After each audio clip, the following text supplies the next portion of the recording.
describe that experience? Yeah, sure. I mean, when I started playing rock music and I got my first rock band, which was first called Anthem and then called What Is This, from Fairfax High School.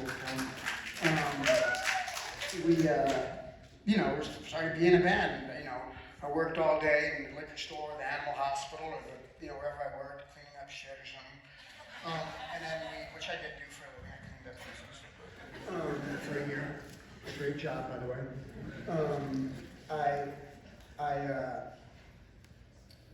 I'm sorry. Oh yeah, no. So we make our demo tapes and stuff, and there was a radio station called K West in Los Angeles, and I'll never ever forget the first time we came on the radio. And I write about it in my book. Is we send our demo tape into this show that once a month they play local unknown bands on the radio, and we sit around and we're smoking joints or whatever, and sitting there waiting for us to come on the radio, listening to like terrible band after terrible band after terrible band, and they're waiting, and finally the DJ, this guy's like, and now here's a band called Anthem with a neat little ditty called Clocks, and we had this like arty new wave song called Clocks,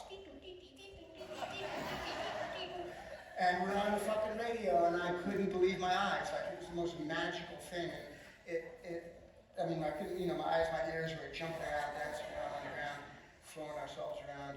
And the thing is, it's like, and still to this day, I'm amazed by that. And even if it's, you can't, with computers, you don't have that feeling that, I still like, if the Chili Peppers put out a new record or I'm on any piece of music, I listen to the radio to hear it, and I'm still thrilled to hear it, and I'm amazed that someone else is hearing this, and it's just this feeling, as you know, like, person in any creative endeavor, it starts off, it's a little idea that you have to yourself. And then in a band, you get together with your friends, and you're in your bedroom or your garage or whatever it is you're playing, and you're playing it, but it's private, and the wagons are circled, and you're alone, and no one else can come in, and it's your sacred place, it's your special place. And then that feeling, it's like, all of a sudden, you make a record, and it comes out, and it's this thing that was so intimate, close to you, that you protected so much, and that you agonized over, all this stuff, and all of a sudden, it's not yours anymore. You have nothing to do with it. And honestly, like, one of the most profound feelings I've ever had of that was with this book. Yeah. Like, writing this book, like, it's funny, when I was doing the audio book, I'd written, the book was all done, and one way for the audio book was kind of a victory lap. Like, I wrote a book, and I'm saying it out loud for the first time, And so, I'm saying it, it's like, wow, it's kind of cool, And while I'm saying it, reading it was so emotional. Like, I could write, all I was thinking about was just writing it well and really, like, digging as deep as I could underneath the thing that happened to try to understand it. Like, because as much as this book is like telling my story, which, all of our stories are so valuable, it was a real journey for me. I learned so much about myself in writing it and understanding, like, stuff that I kind of like brushed over, like these little images or memories you have from when you're a kid. They're just, little things that they made you sad or happy. But then I go back and look at it, and all of a sudden I realize that these are pillars of my life. Like, they guide me. These things that happened that I can barely remember. And when I started writing about them, they, came into clarity. But when I was doing my audiobook, along with all that, there's a good friend of mine, Tony Shanahan. He's the bass player with the Patti Smith group, who produced it. And another guy who was engineering it. And it was just the two of them. Me in the control room. They're in the control room, I'm in the tracking room, saying the book. And I'm thinking, I get certain parts of the book, and I'm like, oh my God, these guys are gonna think I'm so weird. I'm like saying this, like saying it all, like, and I was doing it, oh shit, I'm worried about what they think, and I'm about to put this book out in the world, like, so, like, the feeling of vulnerability and, like, the terror that I felt from time to time, so to put it out and to actually be met with, like, kindness and everything, and everyone coming and everything. That's why, like, when I walk out here and I see y'all here, like, that people actually care about it, and that I'm able to communicate my story in a way that touches hearts.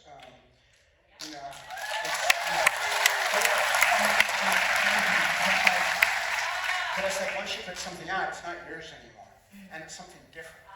Like, when it's like your creative, your process, and you put it out, and it takes on a complete life of its own. And everybody's going to think something completely different about it. Like, compared to what it is to me, it's going to be something completely different. This book is so brave. Like, that's just the one word that I kept coming back to, because of course, like, this is yours and you get to choose which moments you include and which anecdotes and which people. And there's a lot of there's the emotional excavation of the friends that you've lost and the people who aren't here. But then there's just some deeply personal stuff, from whether or not there is hair on your testicles to the drugs that it's in there, so it's not a spoiler. Well, the problem was they didn't come till like 9th grade. And then in 7th grade, this kid was like the nerdiest kid in the whole school, well, maybe besides me. But I saw him in the pee showers and he had a full bush. And I'm like, 8th grade, I'm like, damn, I still don't have, And that's like, and that's Those just. are the kind of things you think about when you're 14, But I kind of love that you've included that, and that the more like. I forgot about that. Yeah, well, it's in there. I did. But also, the people that you've wronged, who you talk about going back and making amends with, and the drugs that you've done, and several times where you talk about, how did I do all of this stuff and not wind up in a way worse place than I did? And as you mentioned, this is now out there, and I can read it, and they can read it, and a lot of people should read it. But why make that choice? Like, no one needed to know those things about you. Was it just impulse, or was there something that you were hoping that maybe other people could get by you putting yourself out there and just... Well, to start with, I just wrote everything, and I didn't think about anybody reading it. It was really then when I started removing things or filling in holes was when I started thinking about it. But in the beginning, I just tried to write as beautifully as I could and to honor the writing gods, And I had to, I knew I had to be completely honest about everything and not try to make myself look good, and in turn not self-flagellate, either. But every story had to be something that shaped me and shaped a part of myself for good or bad. And there are a lot of great stories in there that might have been the most entertaining, funny, well-written things, like maybe the thing about Hollywood too, because I wouldn't let my editor take anything out unless I thought it was unnecessary. But what was crucial to me is that every story had to be something that shaped me and had to express a part of myself that it was the perfect vessel for me to explain a part of myself.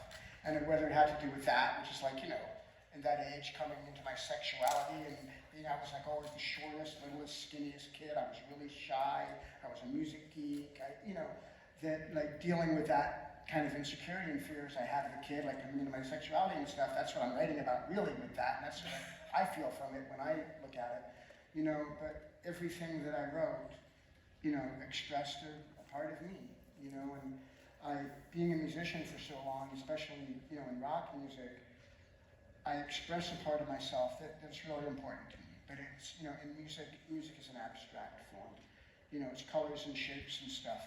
But to verbalize a part of myself that is from so deep inside is completely different. And I'm, having the opportunity to do it, I just really took time to find out which things were the most true. And that was kind of what guided me.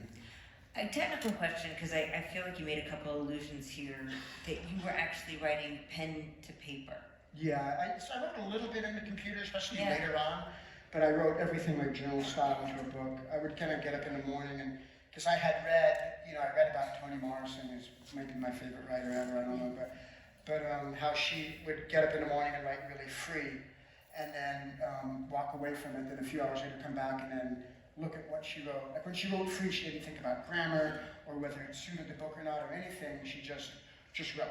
Yeah. And then she would go back and look at it in a more organizational, analytical way. And so I was like, I want to be like her, so that's what I did.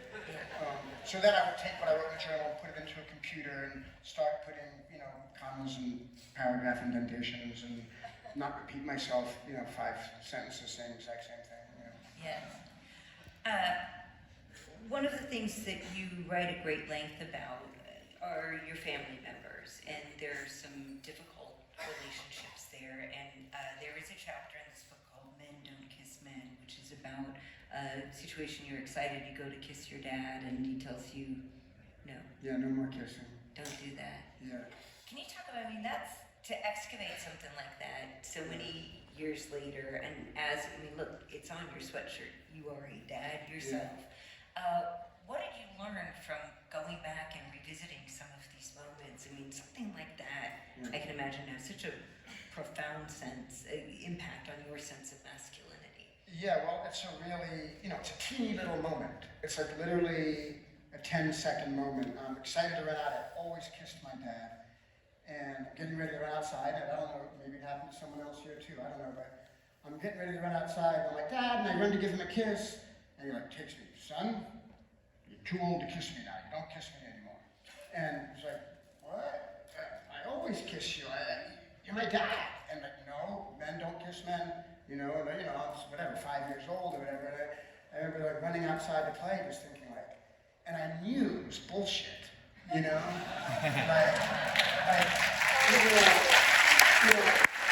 and my dad, God bless his heart, he comes from a different time, but as a kid, I knew kisses were good. I knew he was wrong, and it's funny now because my dad's in his 80s, and when I see him, I kiss him all over his face. I don't see him much, he lives in Australia, he's in his 80s, but he came out for my wedding. Every time I see him, I grab him and I kiss him. And but things like that and your masculinity is, especially like for me, from a very young age I was unwatched. And I was running around the street with other kids, like, getting in trouble, dumb, petty crimes, got into drugs real young, just trouble, and it's like I didn't ever have an adult that sat with me and was like, okay, this is how we grow up. You're gonna grow up now, you're gonna learn this stuff. Part of learning it is about your masculinity.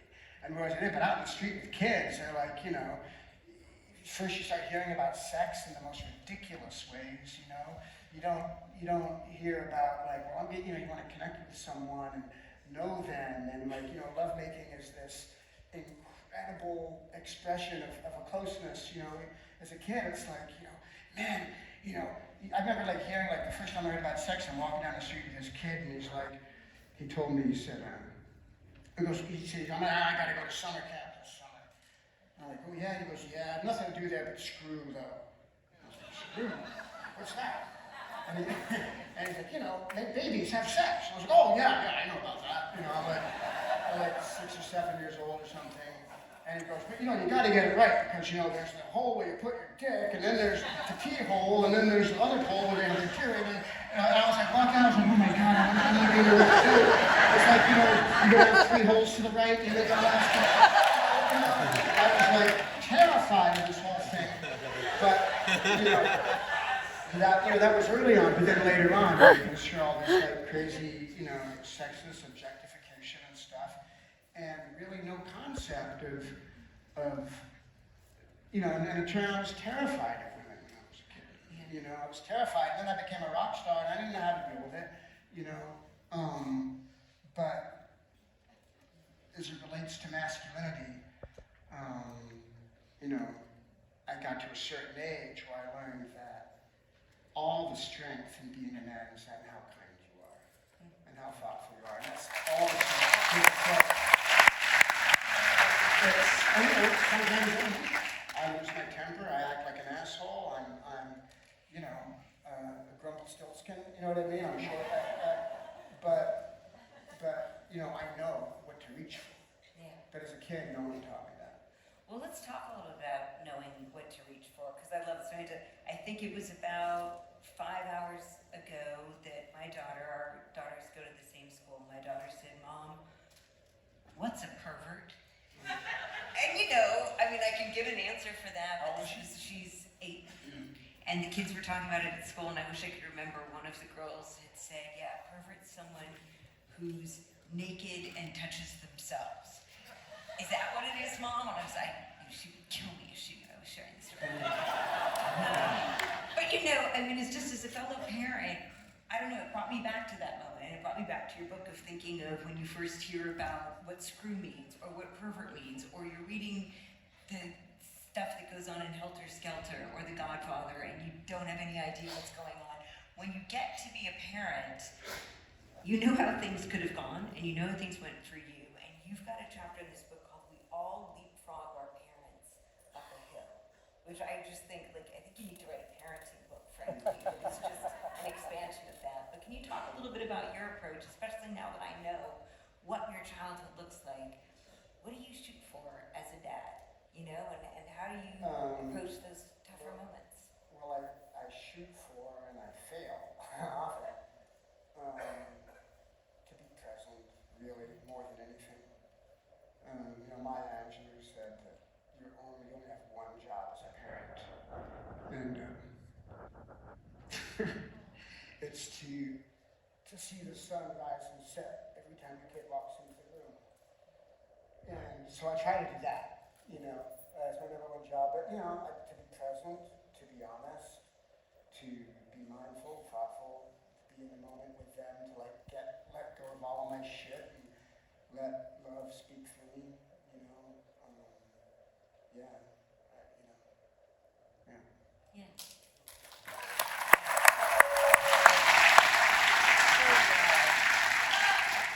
At the very end, you mentioned this whole list of like, well, here's what could be the second edition of this book, and it's done very tongue-in-cheek, but I would read those books. Have you given any thought to, do I go at this again? I just know that I want to keep writing. When I wrote that, because when I sat down to write this book, initially I wrote like Long Past, where the band started, and wrote about a bunch of other stuff. And then I made the decision to not use any band stuff and end it the day the band stars, to end my book. And yeah, I very well might, but it's one of those things like, another reason that I didn't get to before about why I just wrote about my childhood was that I'm a grown-ass man, you know. My childhood is long gone, and I can at least have some degree of objectivity about it. You know, I know it ended, and I don't know that like my band is, we're still trying, you know, we're still curious, and like trying to get better, trying to grow, trying to do it, and I don't know. It's like I have no interest in writing like a salacious rock star book at all. I don't think if I did write about it, it wouldn't be that, you know. And it, you know, once again, it would be, because look, when the band starts, I'm 20 years old, and I'm out of my fucking mind. You know what I mean? Like, I had another 10 years of like insane drug use and being, you know, just kind of like bumbling from one situation to the next, like trying to make sense of the world before I even began to like deal with reality from a sober perspective and find a you know, a sense of purpose beyond pleasure and pain. Yeah. You know, did I answer your question? Yeah. But since you brought up the bands, just in case folks haven't read the book yet, a couple fun things to know. Real name Michael, you chose Flea, but other options, as mentioned in the book, Dash McAllister, Giuseppe Von Skylark, and my personal favorite, Sigmund Salamander. Well, to be honest, I just kind of wrote those as a joke. What? I think those are candidates. No, I think they are good candidates, and you know, Sigmund Salamander. If I picked up a record and Sigmund Salamander was on bass, I'd want to hear it. Right. Yeah. But you know, it's a funny story because when you know, Anthony and I met when we were 15, and it was kind of, we were just like an inseparable, basically until we had money to not have to live together, we were inseparable. And you know, I mean like every day, we were just hanging out every day together, just getting in trouble. And after we had been doing that for a year or two, we met Hillel Slovak. And Hillel was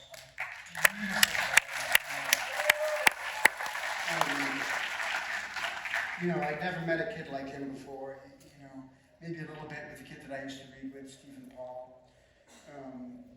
But he was an artist, and he was poetic, and the way he dressed, the way he spoke, the way, like his beautiful paintings that he made, like he was just this beautiful artist as a kid. And wait, what was the question again? We talked about your other names. Oh yeah, no, okay, anyways, I'm sorry, I always want to go on about how love how great he was. Yeah. But sorry, I was getting carried away to him, I knew I was straying from the point. But at one point, like I I didn't like rock music at all, and Hillel, you know, lived to be a rock star. It was his, you know, his life stream and what he wanted to be. And I remember, like, you know, he had a band, and I guess I had just started playing bass. He asked me to start playing bass, which was his most like loving thing ever, and asked me to be in his band. And right after that happened, I was like, you know, I fell in love with rock music and all this stuff. I remember walking around, he was like, you know, and his name was Hillel, Slovak, and he said, you know, I was thinking, Mike, I got this idea, you know, I changed my name to David Sandhart. And I remember like, kind of like, oh, David Sandhart, that's a great name. And so I pondered names for myself, and that's where that comes from in the book, where I come up with Giuseppe von Skylark. Yeah, that's a good one. The word that you use, it's interesting to read you writing about your musical ability and your raw talent, and it seems to me that there's this tension that kind of comes throughout the book about being an animal, literally, which is a word you use several times, versus diligence. Yeah. You know, and I know you went back to school to USC about a decade ago to kind of get that training, which is not the typical rock star trajectory. Yeah. It's like you knew that you're very aware of what you needed to be, but it seems like you're always kind of wondering, well, what if, but no, I need to do this way to be who I am, to be Flea and not Giuseppe von Skylark. Yeah, well, you know, when I was a kid, like I said before, I liked jazz and classical music, and I just wanted to be Dizzy Gillespie when I grew up. You know, I wanted to be a jazz trumpet player. It was my life dream. And then I meet Hillel, and I fall in, and he's like, why don't you start playing bass, you know? And 2 weeks later, I'm on stage, you know, at the Gazzarri's on Sunset playing gigs, and my life changed forever. But there was always a part of me that, and the part where I try to explain it, and I do it in kind of a strange way, I use the dream as a device, you know, and it's towards the end of the book, right before the band starts. And I used to have these dreams that I was a great jazz trumpet player, and I have this one dream where I'm walking, you know, I'd stop, I was playing in this punk rock band called Fear. I quit Fear, I go to New York, I dedicate my life to being a jazz trumpet player, and I used to always have these flying dreams, and I haven't had one in a while, but the most beautiful dreams where I just kind of like, I kind of lean forward and float up above the ground, and it's not like I'm flying like Superman, I just kind of hover over the ground and I float around, and I'm like, and in my dream, no one can ever see me flying. And I'm always like, look, I'm flying, you know, look. And no one's just walking around, they're not looking.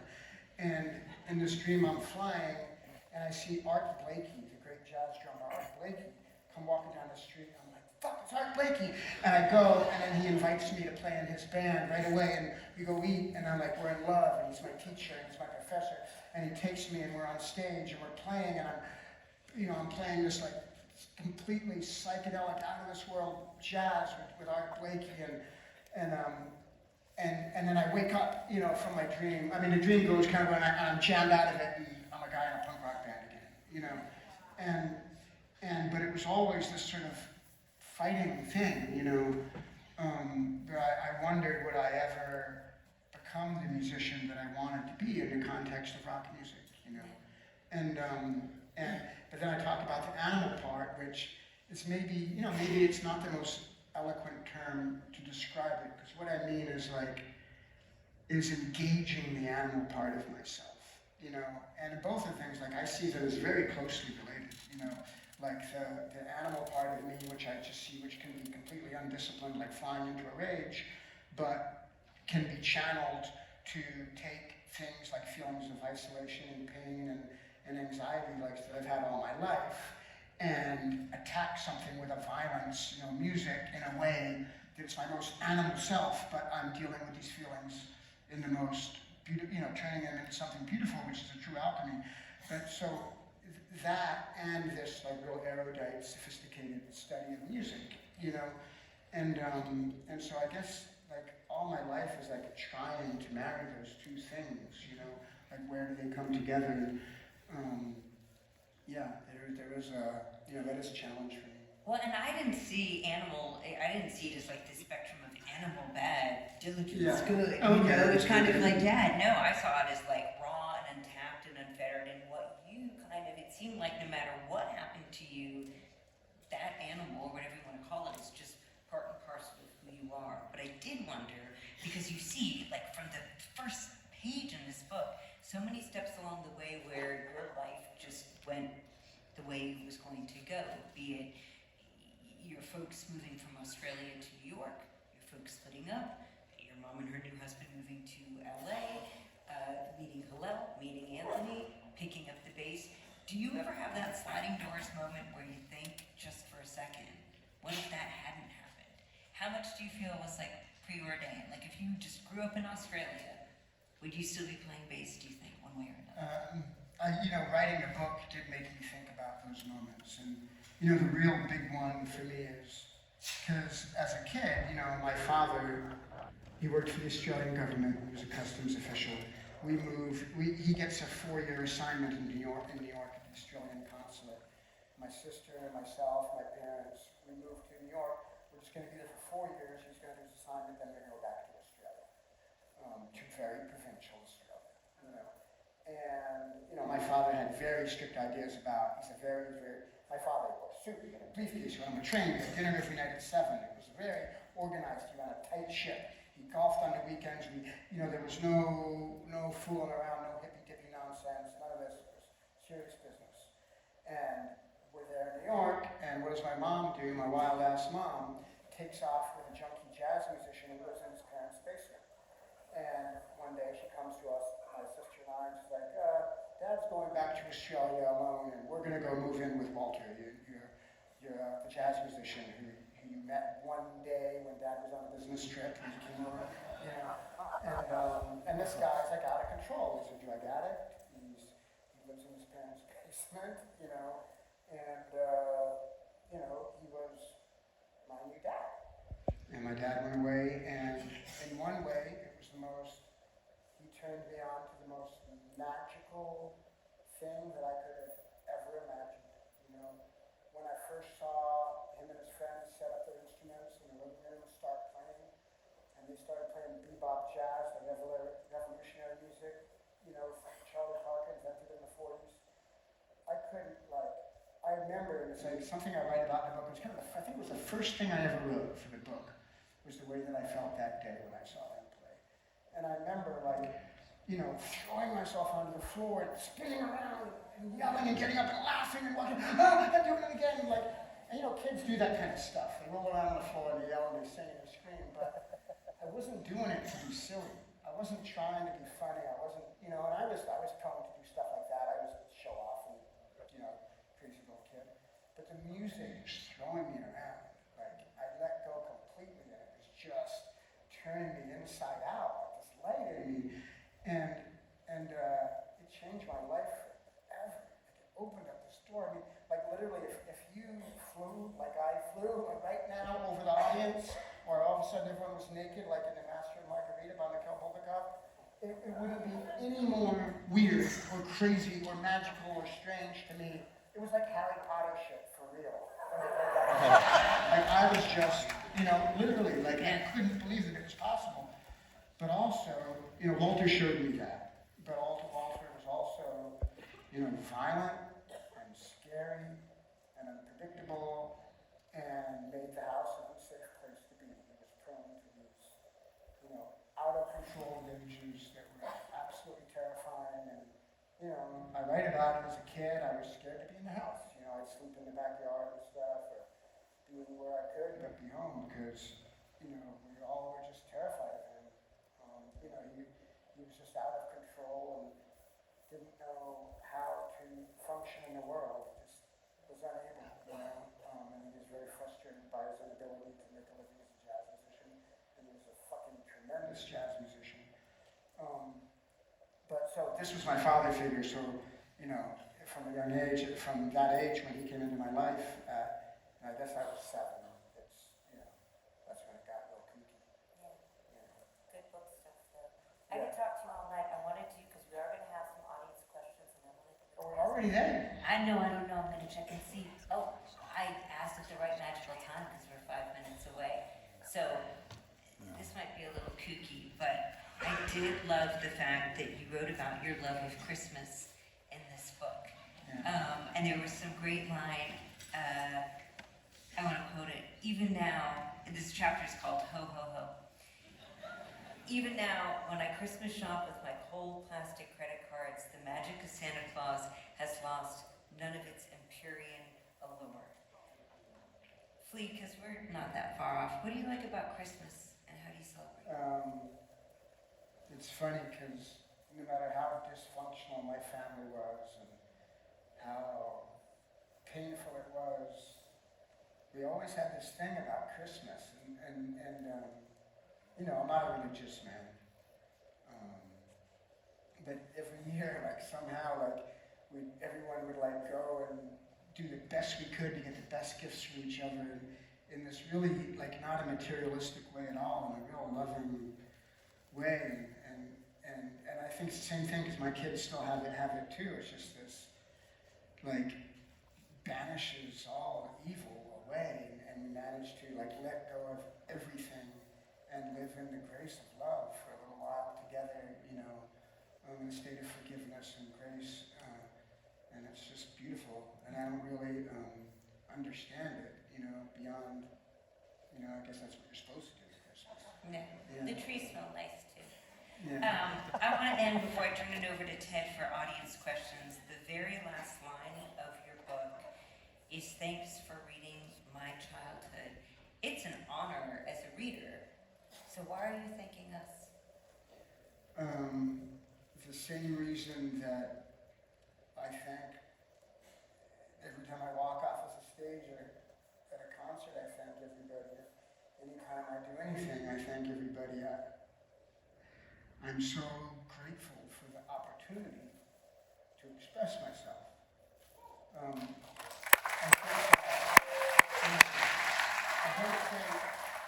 don't think that my story is anything special or different.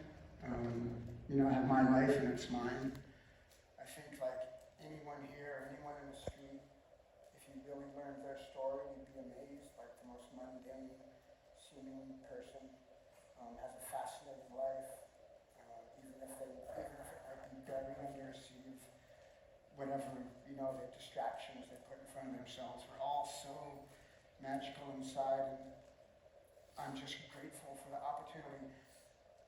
For one, to be conscious enough about who I am, to be able to tell my story, but if I couldn't share it, you know what I mean? Like, our stories are so valuable, and I feel like in a time like now, especially now in this country,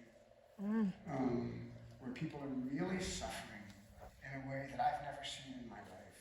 There's a divisiveness and a hatred and a coldness that I feel. People are defensive. People are afraid, and it's our stories that bring us together. It's our stories that help us understand one another. So, like, you know, we have to share, and we have to read the ones. We have to know about what people in Nigeria are feeling, and what people in Syria are feeling, and what people, you know, everywhere are feeling. And we need to embrace these stories, even the ones that might seem like ugly or cold. Like, we have to know, we have to learn, we have to learn to love each other, or we're just fucking doomed. So I'm just so grateful to be part of that.